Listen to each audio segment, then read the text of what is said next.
Hey, bookworms. Today's guest is the lovely Christine Reed, author of Alone in Wonderland. Christine's memoir is a raw and reflective journey through grief and self discovery over more than a few miles of solo wilderness hiking. In her debut work, Christine does not shy away from vulnerability. Her storytelling is raw and refreshingly real. I honestly love this book so much that I've given out several copies to the young women in my life. So, if you're a memoir junkie or an outdoor adventurer or just someone trying to find yourself, this conversation will speak to you. It is my pleasure to introduce you to my friend, Christine Reed.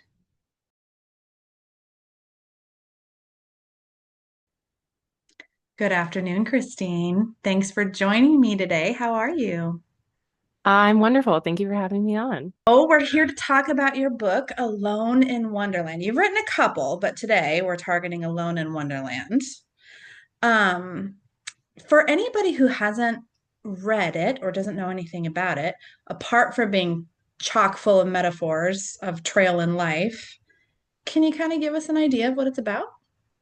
Sure. Yeah. Alone in Wonderland follows my through hike of the Wonderland Trail, which is a 93-mile loop around Mount Rainier in Washington State. I hiked the trail for 11 days. And in the book, I take the reader with me on the trail, and you kind of get to see that whole through hiking experience. But I also follow kind of a thread of my past, kind of leading up to the trail, which delves into themes about independence and loneliness and trying to figure out who we are and sort of the, I suppose, extreme lengths we sometimes go to in that search. That led me to my time on the trail. What made you decide to use memoir as your vehicle to get this story out? Oh, I guess I don't know what other option there is. I suppose I could have written a fictionalized version. Or you could have blogged, or you could have, I mean, there are other Hmm, ways. that's fair. Other formats besides a book. Um, I'm a huge book reader, and I think it just felt natural to me to create something that I consume. And I mean, there are millions of blogs about hiking, right? So that is a platform that tons of people are using for this kind of content, kind of the like through hiking story. But I'm not a blog reader, so I think we gravitate towards the things that we love, and I love books. So it just made sense to me to do it that way. Yeah, that makes sense to me.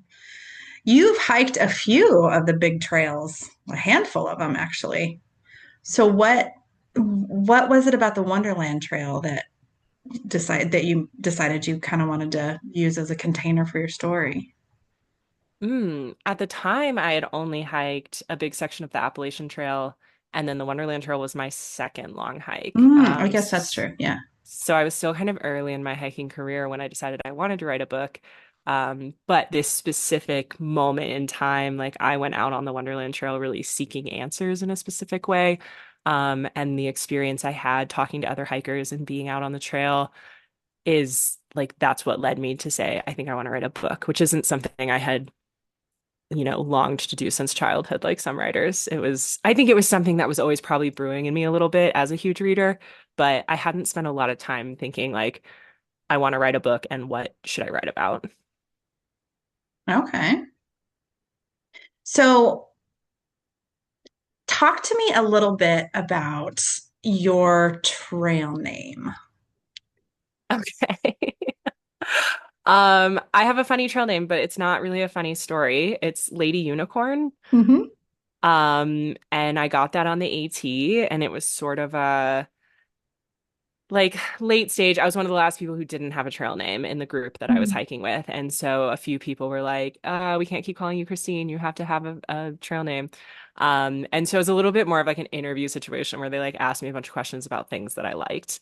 Um, and it came out that I was secretly a unicorn girl in my childhood. Like, think the movie Dodgeball where they go into the house and it's just like unicorn paraphernalia everywhere. Like that was my bedroom as a child.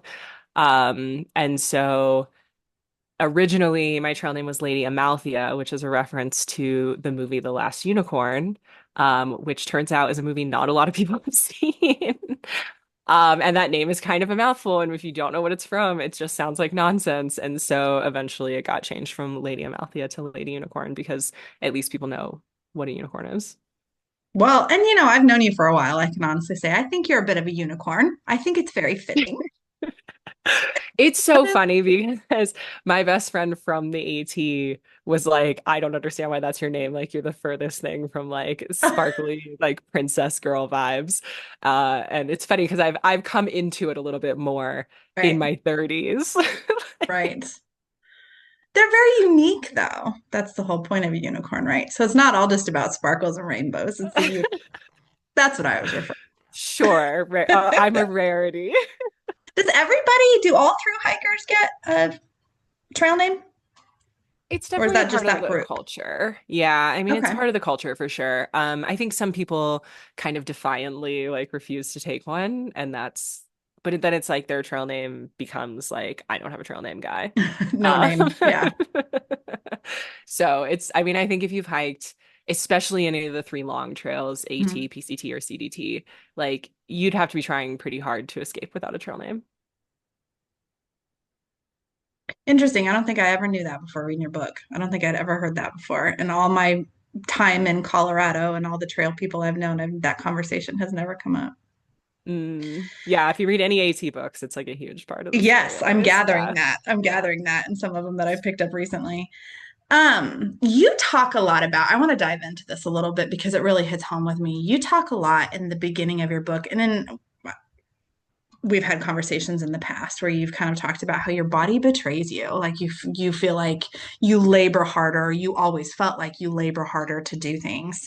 I guess I have so many questions around that, but I guess my first question is, how did you motivate yourself to continue doing something like hiking when you have that feeling all the time? Um, gosh, I think honestly, like a part of it was spite. Like Hmm. my relationship with my body was so negative and I was so hateful towards my physical existence. And there was a level of like, I'm looking around and it seems like other people aren't struggling this hard and it's unfair, but it's really easy to turn that on yourself and to be like, I'm not good enough. I'm not trying hard enough. I'm lazy. I'm like out of shame, right? Like it's Hmm. really easy to look at your struggle and to blame it on yourself. And I think I did do that for a long time. And I think when I discovered long distance hiking conceptually before I ever set foot on the trail, I looked at that and thought, if I can walk day after day after day after day, like I won't have any choice but to quote, try hard enough and to get in shape. Hmm. And so I think a part of the draw for me was certainly this idea that I would get out there and become this better version of myself that I was unable to attain in the normal world. Mm. Um, and so I think that was a big part of the motivation was that I was unmotivated, right? Like I saw this as a way to sort of force myself beyond the limits of normal day-to-day life. When it Yeah, once comes you're out there, to yeah, it's like okay, I'm here. Like I yeah, have to do this because this is you're what I pretty came here committed. to do. Yeah. And so I definitely had this idea that like the AT was going to fix me in some Mhm. way. I think when it comes to like sticking with it, that's like a much deeper story and one that I would love to write about someday, but that I have not been able to like make myself do yet. Because it is something that I feel very like in in that story right now. Like there are certain things I can look back on and reflect on, but there are still things that I'm like experiencing as they happen. But I think, even on the AT, I didn't finish the trail, but I hiked over 600 miles. And I was looking around at the people next to me and going like, these people have gotten in shape. There's this concept on trail called trail legs, which is like you start out whatever fitness you are, and then you hike until you are like so fit, your legs are super strong and everything feels easy, quote unquote. Um, and I remember thinking like, oh, these people around me, like they have gotten their trail legs. I have not gotten my trail legs. I should have gotten my trail legs by now.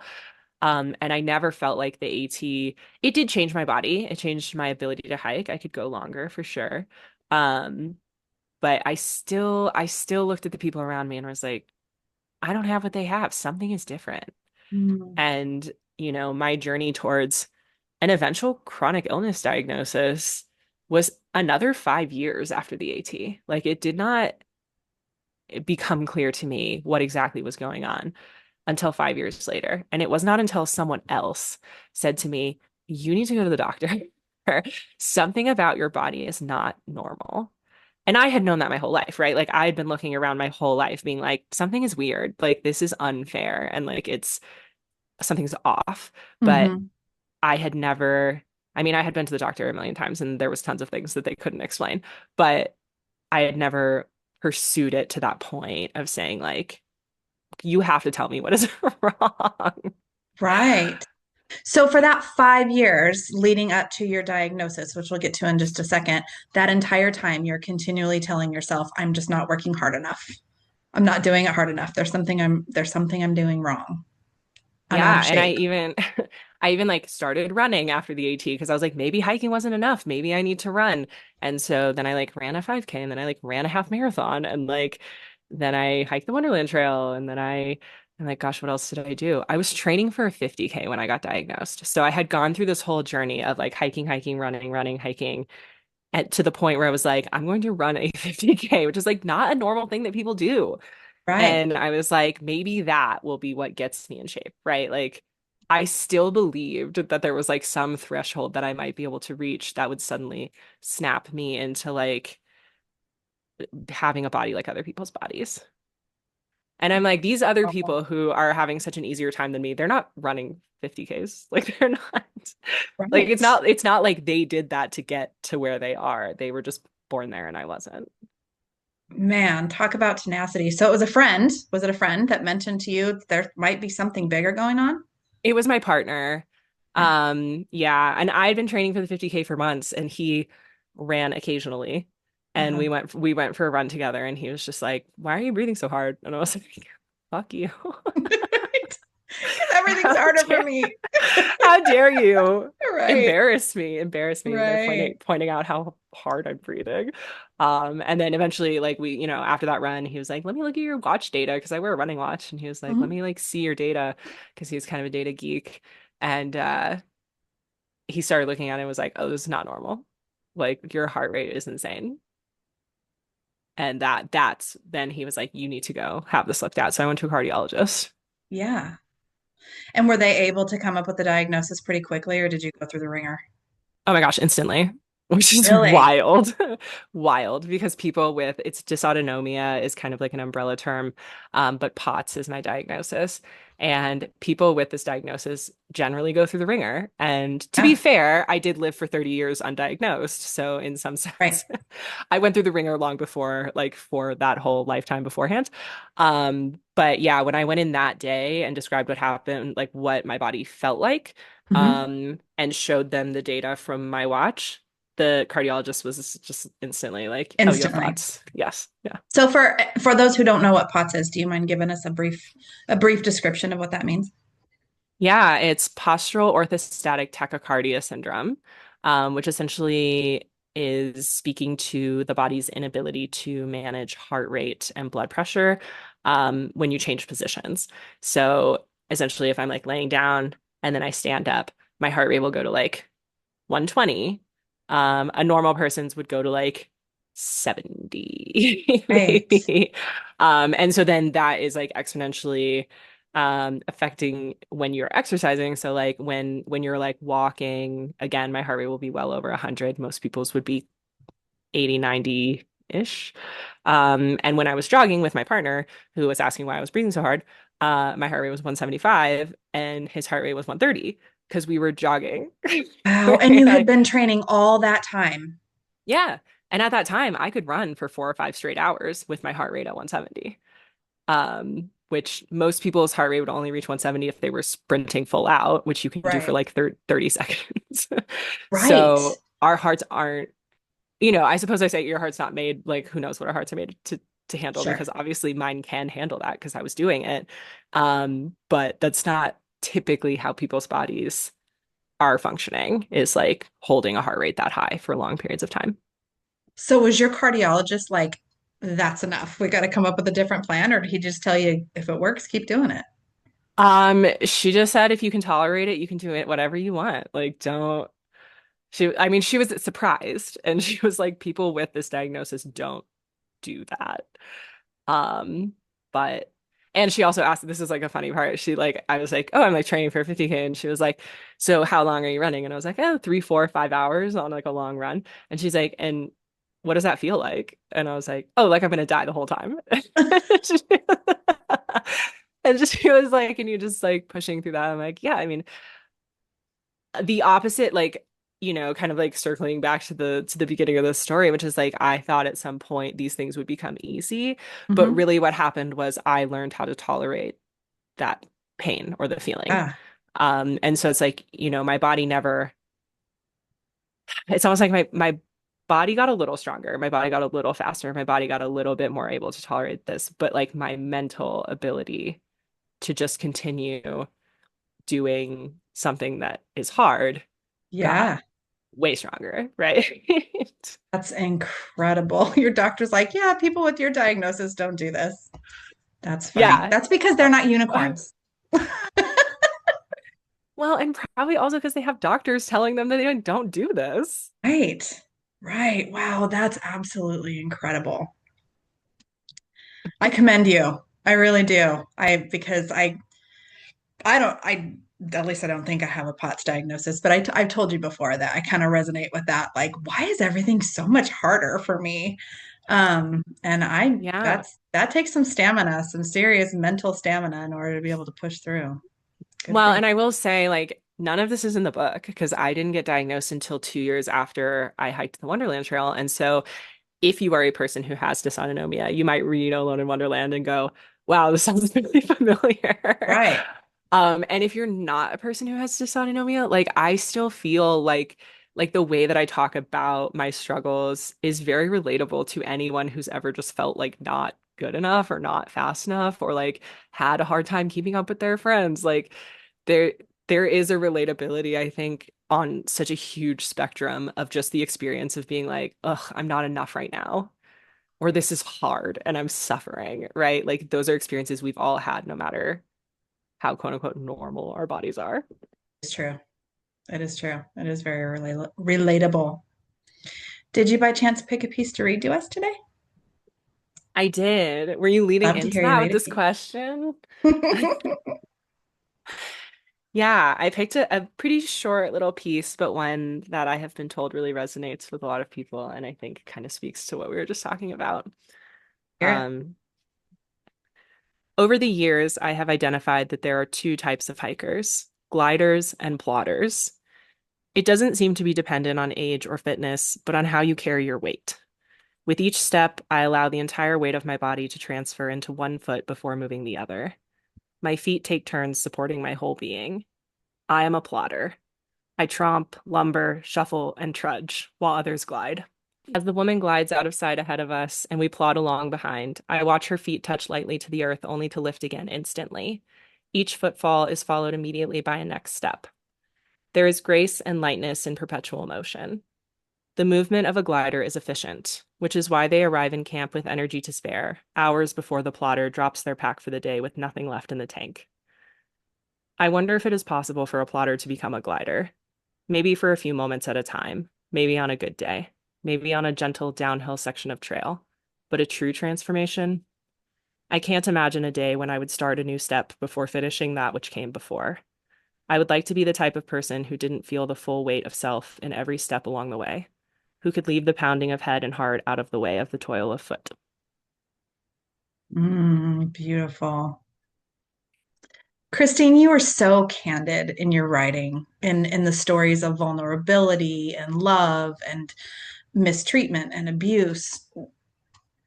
When you think about it, which vulnerabilities were most difficult for you to share?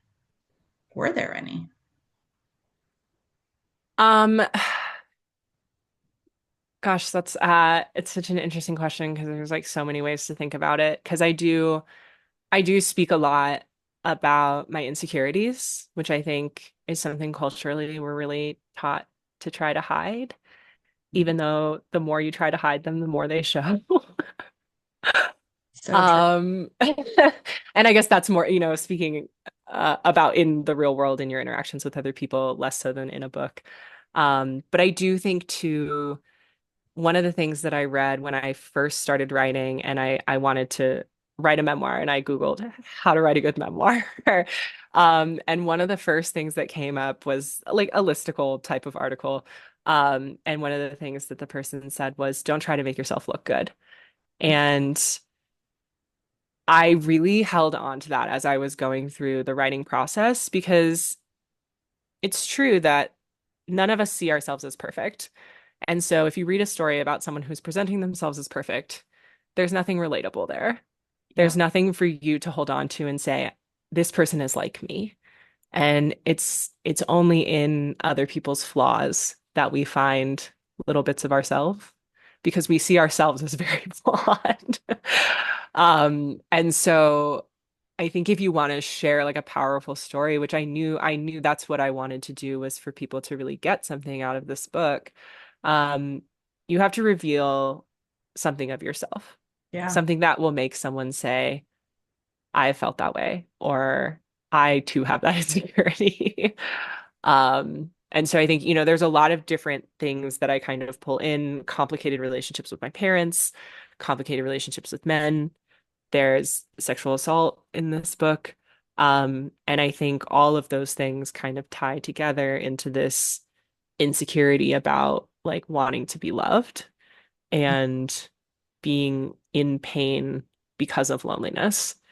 And so everything is very tied together in terms of the vulnerability Mhm. that I share. But I think the core of it, the thing that most people feel something about, is that insecurity. And all those other things are just experiences that built that insecurity. Sure. Sure, but I think a lot of the a lot of the insecurities are common amongst people, specifically women. It's just what's different is how we experience it, how we receive that feeling, right? Yeah. So I think to your point, that's exactly what a good memoir is made of, is all of those relatable, especially the vulnerable pieces. I remember one point where you talked about how you compared the weight of the trail to the weight in life, the weight that you carry on the trail to the weight that we carry in life. And you were making the point that we kind of we can choose to leave the weight behind in life. How do you feel um, that how do you, I, I guess how do you feel about that metaphor now, having written your book and having actually gone through the process of drawing out all of those vulnerabilities? Hmm. Yeah, it's been a minute since I read that passage, so now I'm like, what did I say in there? But I think, I think the essence of it is like on trail, we carry our fears. Whatever it is that you're afraid of, you pack more of. And so we are, in a sense, addressing the things that scare us the most by Mhm. adding weight to our pack. And I think in life, there is a similar experience of like we try hardest to protect ourselves from the things that we are afraid of, and that only causes like more grief and anxiety and just dwelling on things. Um, I think that writing this story and sharing these pieces of myself in a lot of ways was a very freeing experience to me. Um, because I think that like shame is a weight, and when you don't talk about things it becomes something that you are hiding by default and something that is in you and you are carrying on your own. And when you share those hard things with other people, and that doesn't have to be writing a book and blasting it to the world and like letting literally anyone know your life story, right? Like that can be like talking to your partner or your sister or your mom or your best friend about the hard things that you've experienced in your life, and sharing that weight and allowing someone else to support you and carry some of your load. um Mm. so I think there's I'm like trying to link back to that backpacking metaphor. I think there's some amount of trust involved in both of those situations where it's like I can pack less and trust that I'm going to be okay. Or I can trust in these relationships that I have to help me be okay in this other way. Um, Well, and in life, you can also yeah. pack less and trust that you're going to be okay. We don't have to carry around all the pain, right? Like, we don't have to Yeah. do that. We choose to do that every day. Yeah. And I think it's a struggle. It's hard. Like letting go of things is hard. And it's easy for me to say like just let it go, don't let it bother you, but like there trauma and history and all of the things that we've drug along our lifetime to the point where we currently stand, like letting go of that feels momentous in a lot of ways. But Right. once you do, like you'll be amazed what's possible when you've like stopped believing the stories that you've always believed and allow yourself the freedom to like write a new story. Yeah. Yeah. Absolutely. Are there any parts of your story that resonate differently with you now? Mm. I mean, the shift after getting my diagnosis was pretty drastic in terms of just like how I viewed that experience Sure. in the rear view. Um, my relationship with um my mom post her death, right? Like this year was actually 10 years since she died. And the story takes place 3 years after she died. So a lot has changed for me personally since then, but a lot has also changed in my posthumous relationship with my mother.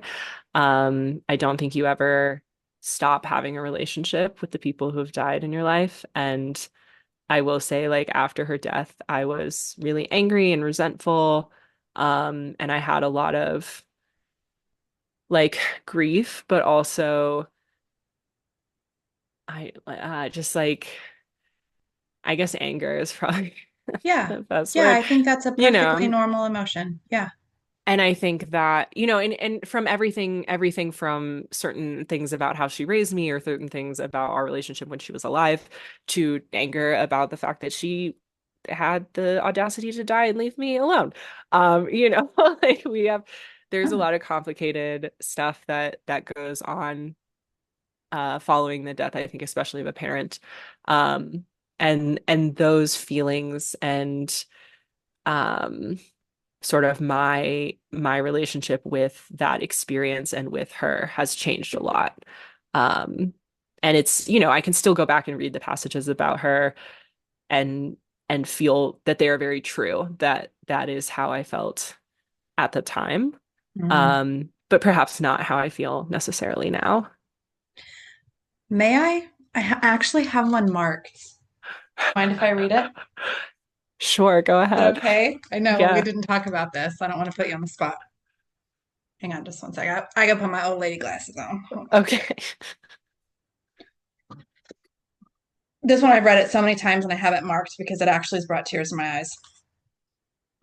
It says, love comes with knowledge, and that's why there's no deeper love than that of a mother. She knows things nobody else ever will. She sees things even your best friend doesn't. Loves parts of you even your lover can't touch. No person I meet now will know me in my entirety. They can look at pictures and hear stories, but they will never feel the joy of my toothless grin or wrap their arms around my teenage tears. Even my father doesn't know what it was like to bring me into this world, to be joined with me before he ever saw my face. My mother knew me in ways I never knew myself. She left this earth when I was someone else. In her death, I became unknown. The me who began inside of her has been lost to the me walking through these woods. Who will ever know me now? I thought that was unbelievably beautiful. Tearjerker. How do you feel about that one? Is there a difference in that passage? Um, I think that's one of the things that I like the older I get, the more true it becomes because I only continue to change and evolve. Which means that the people who meet me now, there's just even more in the past that they'll never see. And now I've lived 10 years of life without my mom here. Um, it's I almost have to laugh because that passage does get brought up quite a lot. And I will say it's one that I really struggled to write. And my best friend helped me write that passage. And some of those words are hers. And her mom had also just died while I was in the process of writing the book. And so whenever someone brings that out, I'm always like, oh, that's such a beautiful like co-creation of that like two or three paragraphs with my friend who was experiencing the same thing. Um, and who I have like this shared maternal relationship with now. Like we are best friends and also each other's moms, like in relation. And so, so to know that that's like the one, right? Like that's the one that like the mother-daughter relationship is like most wholly summed up in. And it was a co-creation with someone who was experiencing the same.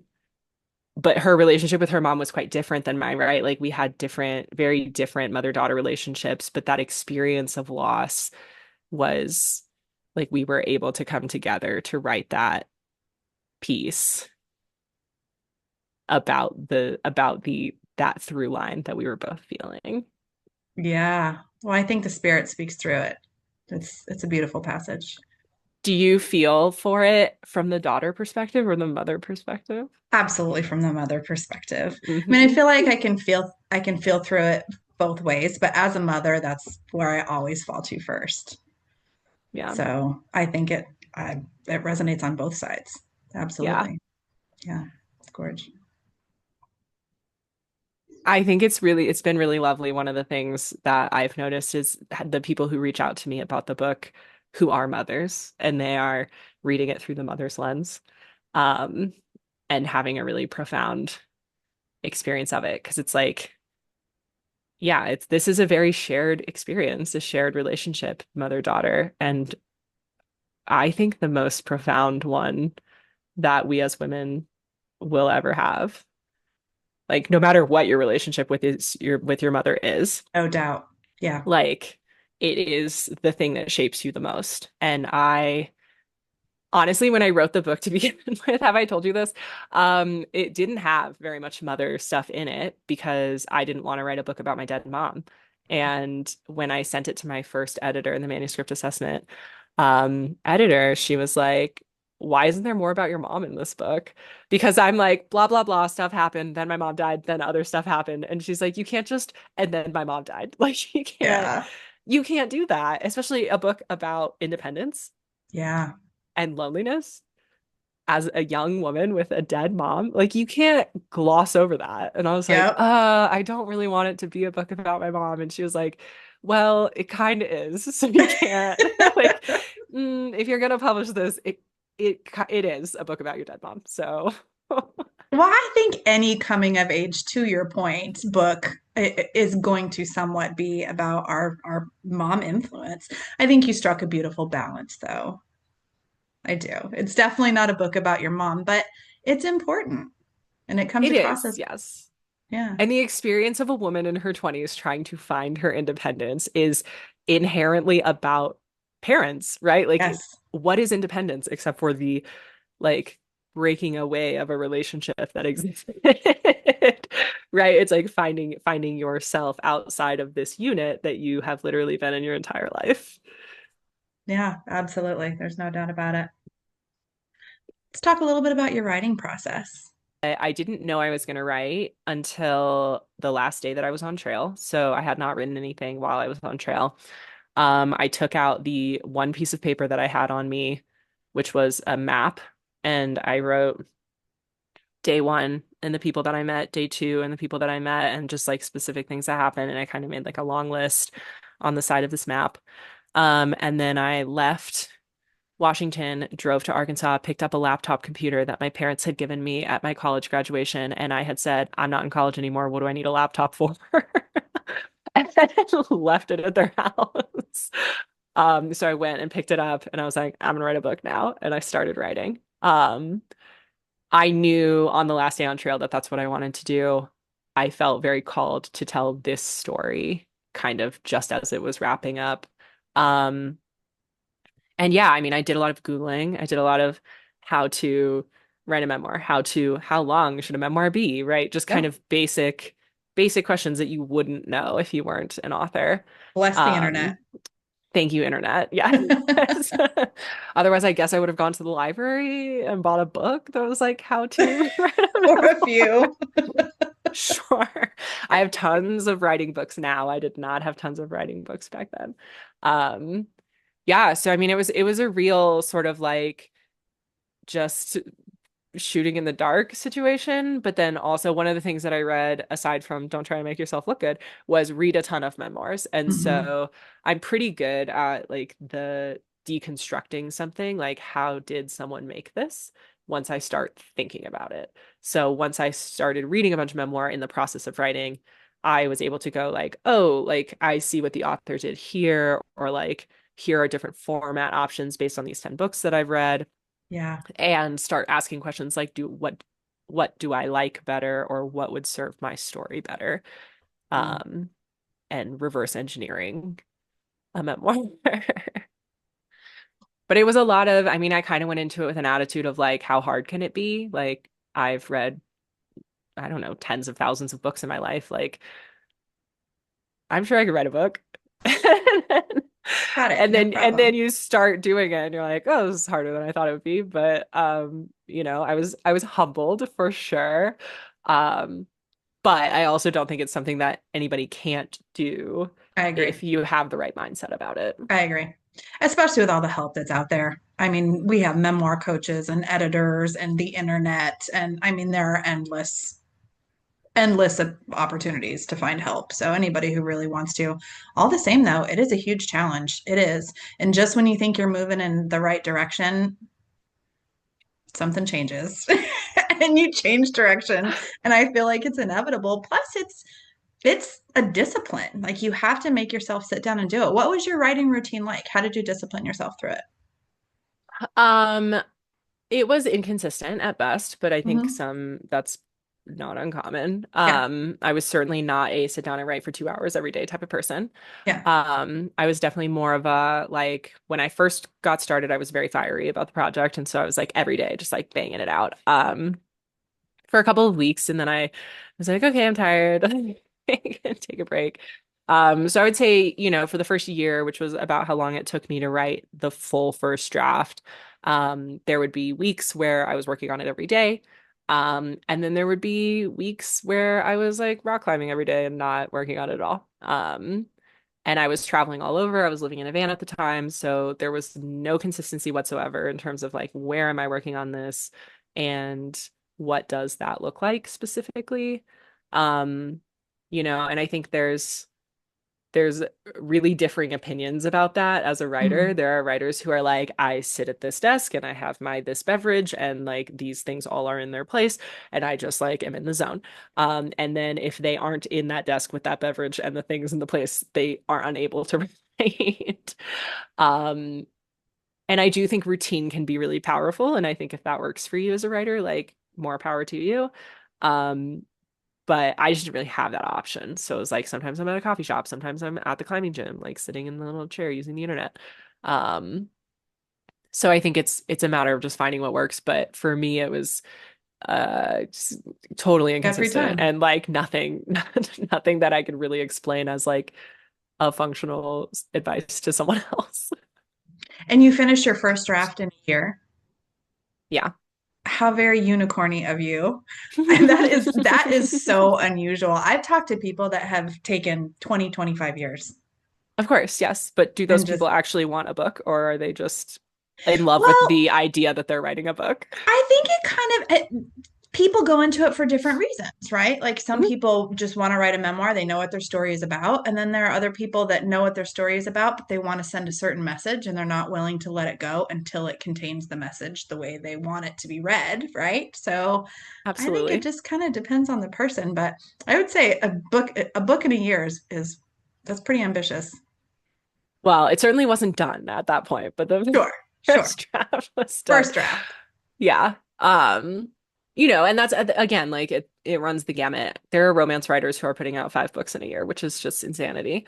Um, I think that like having having done my first project, which was from the day that I said I was going to write a book to the day I was holding a book in my hands was 2 years and 4 months. Um, and I think it's like quick, especially for a debut for someone's first book. I have absolutely listened to interviews with other authors who are like, my first book took me 10 years and I like wrote it in 2 years and then put it in a drawer and then I came back at 5 years and revisited it, rewrote the whole thing, like started over from scratch, but Well, like because that was then the foundation. the problem with that is life has changed. Things have changed, right? So at that point, you might as well just scrap it and start over. Your 5 perspective years is has a long changed, time. right? Yeah. So, but I do think there are a lot of people who like the idea that they are writing a book and maybe Mhm. even actually publishing a book is not even the point, right? Right. I think there are a lot of people like that. I really do. Hmm. I've actually talked to a lot of people that just want to document like for their family so that their kids have something to kind of look back and gain some perspective from. So, Totally. I mean, it's therapeutic whether you decide to publish it or not. It's writing is good for you. Writing is good for you. And I would say that goes for just about anybody on the planet, whether they realize it or not.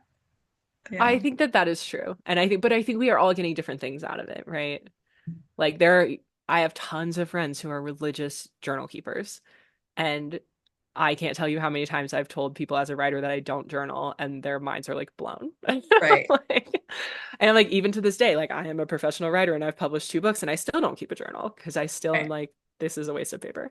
It just Yeah. doesn't do anything for me. But for a lot of people, that's like a huge part of their emotional processing and like their existence and their thought processing. Like there's just a lot to be gained from the experience for some Yeah. people.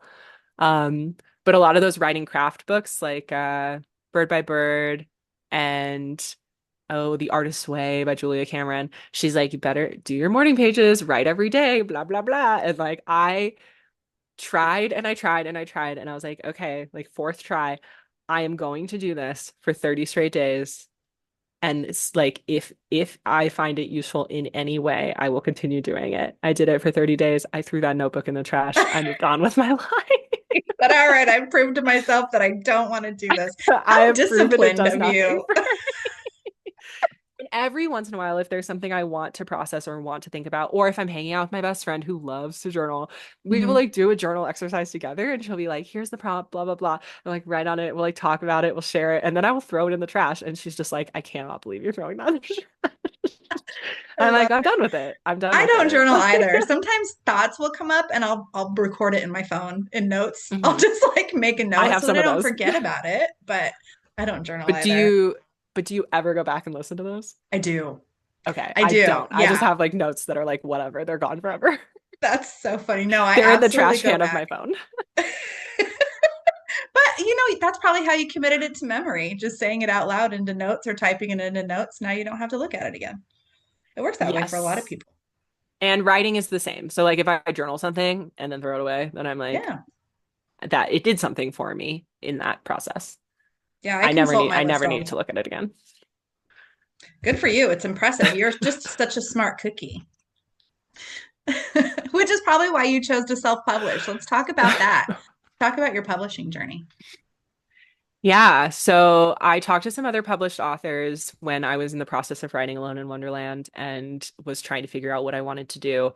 Um, and I had a few people tell me, like, you really should pitch this and try to get an agent and try to get a publisher because I think you probably could.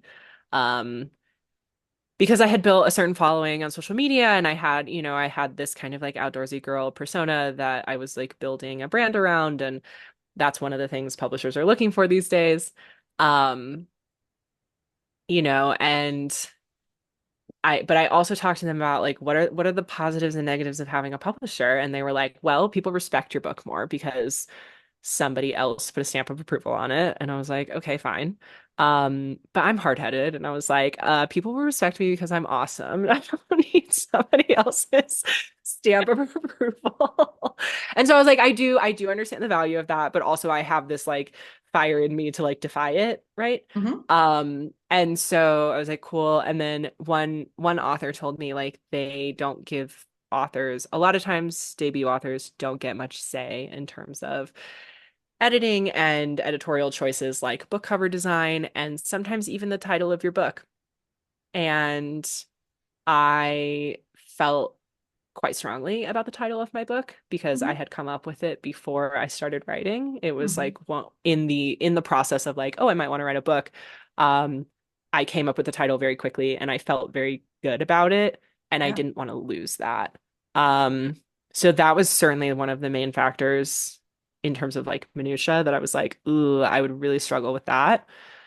Um, and I think I also, as much as I entered into the process of writing a book with this like, oh, it can't be that hard attitude and like quickly was proven wrong. I think I also went into the publishing process thinking like I'm good at project management and business things, like can't be that hard. I Like can do it myself. I think I just part of me was really interested in the process and part of me yeah, was just like, well, like whatever. Like I'm gonna have to like figure out how to do it, but like I can figure it out. Um, and I talked to another self-published author who kind of walked me through the steps of like these are the different things I did during the process. And I thought that all seems really doable to me. And at the end, I thought, I've built this brand. I've built a following in the hiking world. W- Why would I give that away? Essentially, I feel like a publisher is taking a huge cut of the profits. And if they're expecting me to come to them with customers, like, what am I getting out of that? I think I really saw it as a potential loss. Yeah. Um, and I do think there's a balance to be had there, which is like the number of dollars per book that you're making, right? Like as a self-published author, I'm making $9, $10 per book sold if you buy it directly from me. Um, and if I was published with a publisher, I'd be making $2, 250 maybe, per book sold. And so I looked at those numbers and was like, well, if I'm going to be the one doing all the work to sell these books, Hmm. I should be the one making all of that money. Um, And I've heard I that over and over that the author ends up doing a bulk of the marketing anyway. So literally all you have is the big name behind right. you and probably some money for marketing, but they expect you to just take up the slack. Yeah. Yeah, most publishers do expect authors, especially debut authors, to do a lot of the work themselves. And so I saw that and just thought, if I'm going to do all that work anyway, there's a balance to be had though, because if depending on what your following and your marketing abilities are, there is something to be said for the power of just the book being on the shelf. And that is something that publishers have access to that self-published authors really struggle to get is like your book on a shelf at Barnes and Nobles. Like I can call my local Barnes and Noble and say, I'm a local author. Can you carry my book? And they will buy 5 copies and put them on the shelf. But I can't call Barnes and Noble corporate and say, I have a new book launching. Can you distribute it throughout the country? Right. Um, it takes a lot as a self-published author, a lot of legwork, a lot of individual phone calls, a lot of like personal small town networking just to get your book on shelves in 10 stores. And a publisher doesn't have to do that. They just put out a catalog or whatever, like their list for the season and say these are all the books we're launching and bookstores order them. So it's it's hard to know, right? As an author who I've only done it one way. Hmm. It is hard to know if I would have been more successful if I had done it the other way. Okay. Um, it is also really a question, I think, as to your how much you're willing to put in as an author Right. to the self-publishing process. And like I had invested close to $10,000 by the time my book had come out in terms of paying for editors, paying for graphic design, paying like all of the things that I could not do myself. Yeah. And if you aren't one able to do those things yourself at a professional level, which I cannot emphasize enough, um, and like have that money to invest, um, you're not going to have as good of a product, right? So if you aren't able to invest in professional editors, if you aren't able to invest in professional graphic designers to create the best project that you possibly can in your book, then it may be worth it then to go with a publisher who's going to pay for all of those things. So I think there's really a lot to be assessed in terms of like what the right decision is. I do believe that that was the right decision for me at the time, because I was willing to invest that money and I had the money to invest, and I was also willing to do the work, Right. and not just the work of writing, but the book, but the 8 month process of getting that book from manuscript to book, Right. which for a lot of people is more than they are able or willing to take on. Sure, or even have time, I think, for a lot of people too. You just kind of have to Totally. weigh what your priorities are. So then you also published it's an anthology, right? Blood, Hmm. Sweat, and Tears. Hmm. Is that right? Yep. Which is an amalgamation of several stories from several female authors. Was that one? How did you go about publishing that one? Was that also self-promoted and published? It was, yes. So with the publication of that book, I sort of launched a small niche publishing company. Um, because of all the things that I just said Yeah. about the struggle of deciding whether to self-publish or go with a publisher, I was like, there needs to be a publisher who is putting out women's outdoor stories.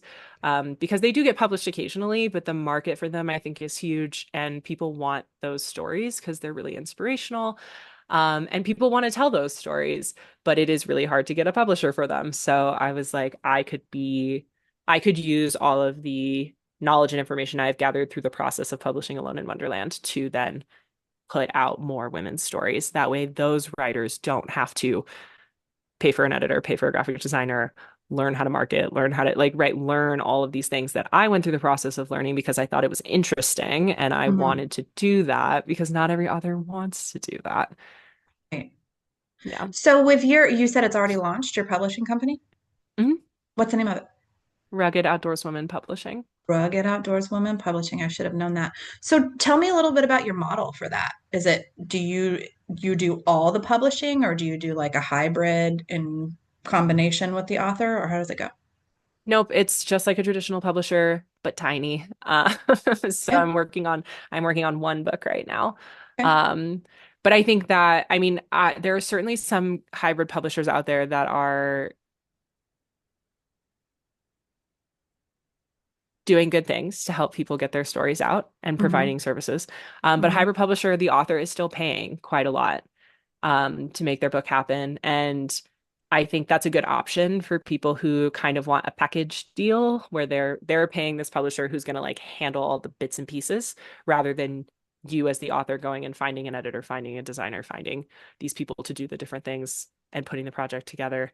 I certainly think the hybrid model can be the right option um, for people, but that isn't what I wanted to do. I wanted to handle it like a traditional publisher because the financial investment is often what is stopping people from publishing their book. Um, and so that is a huge part of the barrier that I was trying to help remove for women to get their stories out there.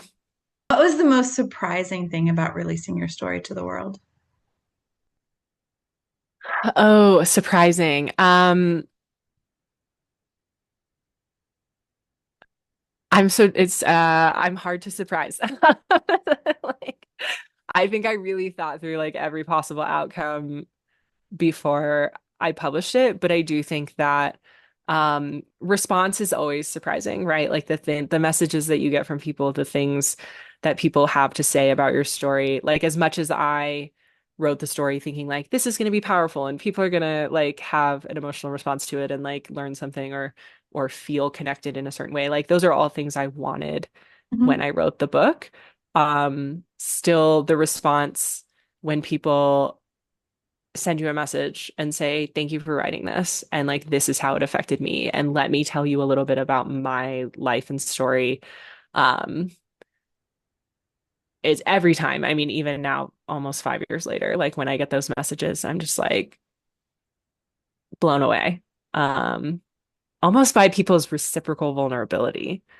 Like I think people read a story like mine and they think we're the same, right? Or like I've had this experience too. They relate to it and then they want to reach out and tell you Hmm. like this is my story. It's like yours. Um and I think that I don't know if surprise is quite the right word, but it's such a powerful experience.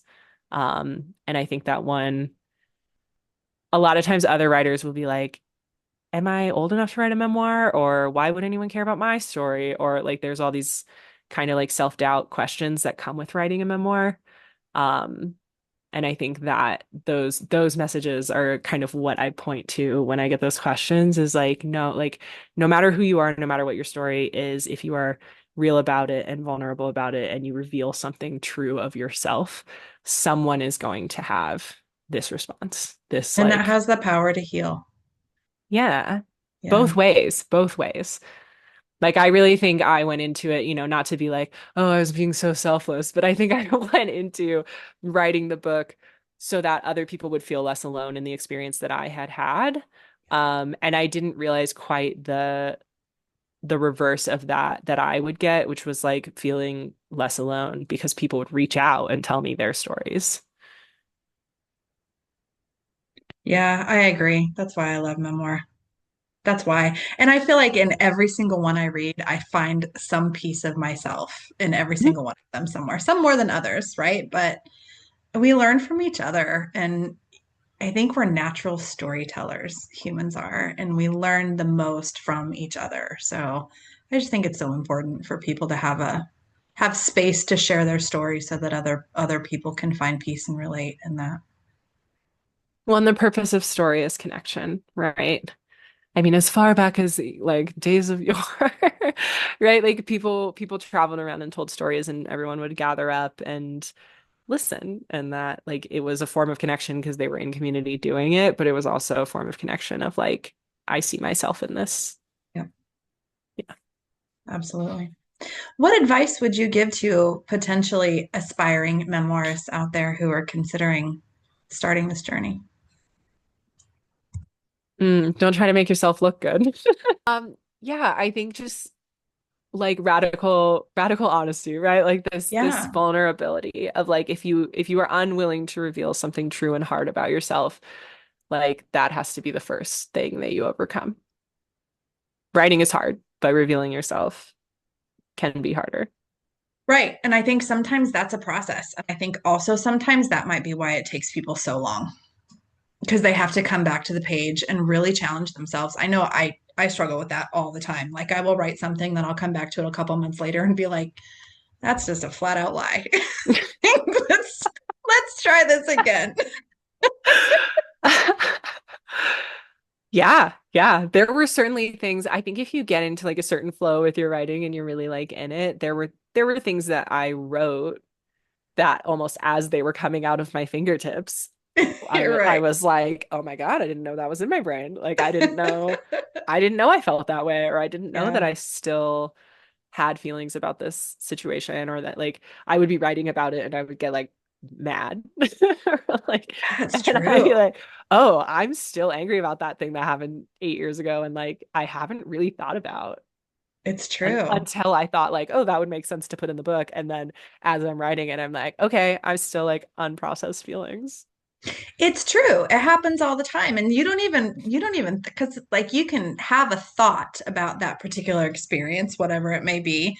And that thought of it doesn't really upset you, right? Or at least me. But when I sit down and put myself in the moment to write out the details, 100%, there have been times where I've had to walk away and be like, okay, maybe I'm going to have to come back to this a little bit later. Let me go meditate for a little while or something. I do think though that when you're writing from a place of emotion and your process of writing is causing you to feel an emotion, Hmm. like that is powerful writing. And a lot of times that is something someone will read and feel your emotion if you were writing it in an emotional place. Yep. Yeah. Yeah, as long as it's still a place of I kind of struggle with that concept and I go back and forth because I agree with you. I think that the energy comes through when you're writing from an emotional place, but I also think memoir should really be from a healed place. You know what I mean? Those feelings have to be somewhat integrated or should be somewhat integrated. Otherwise, they could come across as something other than what you want to convey. You know what I mean? Like, are you ever afraid when you're writing that you're going to look back in 5 years and wish that you hadn't written it quite that way? No. No, you don't think that? I mean, one, that's what the editing process is for, right? Like you True. can write something like hot and emotional when That's you're true. writing it, and then you can go back and be like, this seems a little like unhinged. Yeah, might be a little much. Because I do think that you can tell when I kind of call this like therapizing through the page. Like if you are writing as a form of self-therapy, don't publish that. Yes. Like don't. A good editor Uh, won't let you. A good publisher won't let you do that anyway. right. So I mean, there's certainly a difference between journaling, right, as emotional processing Yeah, and like telling a story. But you can right. tell a story with a lot of emotion Hmm. without it being like I'm in emotional chaos while I'm writing this, or like you said, unhealed or like not integrated with that emotional experience yet. Um, but it's like, are you telling the story or are you barfing your emotions on the page, right? Like those are two very different things. And it does come across to the reader. I've certainly read things where I've been like, whoa, this person hasn't dealt They're with still working that on or that. like whatever. But I Right. also think like, right, like there's an element of like every story is still in process. If you are alive to be writing this, your story is still in process. And so there Hmm. is always an element of like, oh, I'm still healing. I am still That's learning. true. I am still working on this. Forever. Especially if it's something compelling enough to write about, it probably is something you're still working on. Um, so, deciding when is the right time to write something, when is the right amount of distance from something to be able to write about it. Like, there's not really a right answer to that, I don't think. No, that's true. But that's also what professionals are for, to help you polish Yes. that. Yeah. And beta readers and like right, I through the process with Alone in Wonderland, I probably had 15 people read it and give feedback. You Um, have beta readers that were good friends of yours. Did you kind of do a mix of people, or were they people that, how did you choose? uh, I had a mix, yeah. So my first round of editing, like my very, very first draft, Um, oh, well, even before that, I had what I called my yes men, which I would send chapters to as I wrote them. So it was like, this is raw off the typewriter, so to speak. Like, okay, I just wrote this 5 minutes ago. And I was just sending it to them to say, this is not absolute trash. You should keep writing. Okay. And so their instruction was just like, tell me it's good. Yeah. Which Keep is me why I called going. them my yes men. Yeah. And yeah, I really wasn't looking for a lot of feedback. I wanted them to just read it and be like, wow, you wrote a thing. Cool, keep going. And that I felt was quite helpful to me. And then once I had a full first draft, my two best friends both read it. And I will say both of my best friends are huge readers like me. So I was incredibly fortunate to have like feedback from people who read tons of books. Um, and they gave me some kind of like overarching feedback. Yeah. And then I sent it to a manuscript assessment level professional editor who I paid. Hmm. She gave me a ton of feedback. I rewrote and added things and took things out and moved things around. And then I had a round of beta readers that was probably 8 or 10 people. And it was a mix of people who knew me. I mean, my two best friends were not in that group because they'd already read it. Hmm. So then it was like people I knew at an acquaintance level, and a few people who only knew me through social media. Hmm. And then like my best friend's partner, and like my partner's roommate. And so people who like met me but weren't people that I interacted with a lot. Yeah. And I think that is super important when you're doing a beta reader round is like there should be people in there who have never met you I agree. because your very close people know so much about you that They they're going can to be fill able in to all the gaps. fill in, right, Yeah. things that you didn't say that a reader's not going to be able to fill in. And they also know your voice, Hmm. literally. And so when they're reading it with the knowledge of you as a human. Right. which a lot of your readers aren't. Right. So your sarcasm, they're going to understand. But is someone else going to understand that? Right. Like yeah. So I think it's good to have a range of how much people know you Yeah, um, in the beta reader round. I agree. What do you hope people will take away from reading your book? Oh, a bunch of cheesy stuff, like a sense of connection. You're not alone in this. Also, inspiration to do hard All the things. cliches. Just be warm and fuzzy at the end of it. Um, yeah, I think that that sense of connection is really what pushed me to write the book to begin with, was this idea that we are not alone in our aloneness. We have all experienced aloneness, and it Mm. is normal. What book changed your life? Um, I feel like that has to be something from a long, long time ago. Um, but I recently read a book that I can't stop talking about that my friend is literally going to kill me for bringing up on this podcast. It's called Shark Heart. Dark Heart. I think the author is Emily something. I have it around here somewhere. Um, it's a fiction book. Um, about like a woman and her husband, and he starts to like turn into a shark, and sort of like the evolution of their relationship and marriage as he becomes a great white shark. Like it's so absurd. But the metaphors in it are insane. The writing is beautiful. It's such fast reading. And when I think about writing, I think about like how did this woman write this book? Because it's so strange and so good. And I've recommended it to a bunch of people I know, half of whom loved it as much as I did, half of whom were like, this book is so weird. Why did you tell me to read this? But it's so good. I love those creative books. If they're pulled together well, it's unbelievable to me what some authors can do. Some people are so talented. Like the premise is totally absurd, but the writing, yeah, the writing is beautiful. And it's I mean it's called A Shark Heart, a love story. And like the themes that she delves into about what it means to be in a relationship and what it means to love someone as they're changing and going through something difficult. Like it's so good. All right, I wrote it down. I made a note of it. I'll look it up myself. I'm sorry it's not a memoir. That's okay. I need breaks from memoirs every now and then.